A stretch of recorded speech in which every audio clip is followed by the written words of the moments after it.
10 minutos bago sumapit ang alas 3 ng hapon.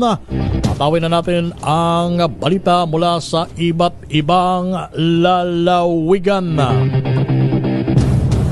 San Fernando Wet Market sa La Union nasunog.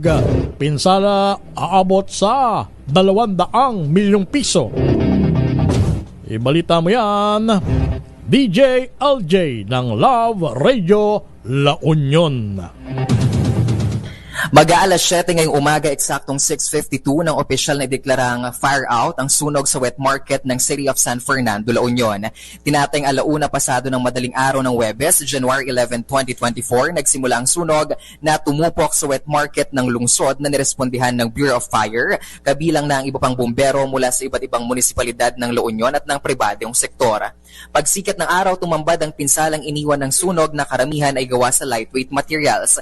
Labis-labis naman ang kalungkutan ng mga tendero at tendera na makita ang kanilang paninda at pwesto ay naging abo na lamang. Ilan sa mga hinaing ng mga vendors ay kung saan na sila pupwesto at kung saan kukuha ng puhunan, lalong-lalo na't ang karamihan sa kanila ay tanging paglalako lamang sa palengke ang pinagkukunan sa kanilang pang-araw-araw na pamumuhay. Samantala, hiningi na ng pamahalaang panglungsod ang tulong ng Sangguniang Panlalawigan ng La Union para sa pagdedeklara ng state of calamity sa lungsod.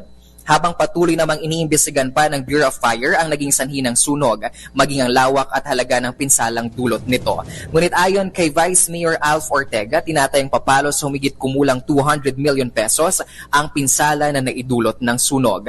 Sa mga susunod na araw ay pansamantala munang ililipat ang paglalako sa covered court ng Barangay Ilocano Sur. At para naman sa mga naapektuhan ng sunog, magkakaroon ng psychosocial debriefing at pag-uusap tungkol sa recovery nila at kanilang pangkabuhayan. Tinatayang higit 1,000 ang naging biktima ng sunog at sa kabutiang palad ay wala namang naitayang namatay o nasugatan sa sunog na naganap. Ngayong hapon, inaasang magsasagawa ng press con na pangungunahan ni City Mayor Dong Gualberto hinggil sa naganap na sunog. Para sa kauna-unahan sa Pilipinas, DZRH, ito si DJ LJ ng Love Radio La Union. Tuloy-tuloy sa pagbabalita, tuloy-tuloy sa serbisyo, sama-sama tayo Pilipino.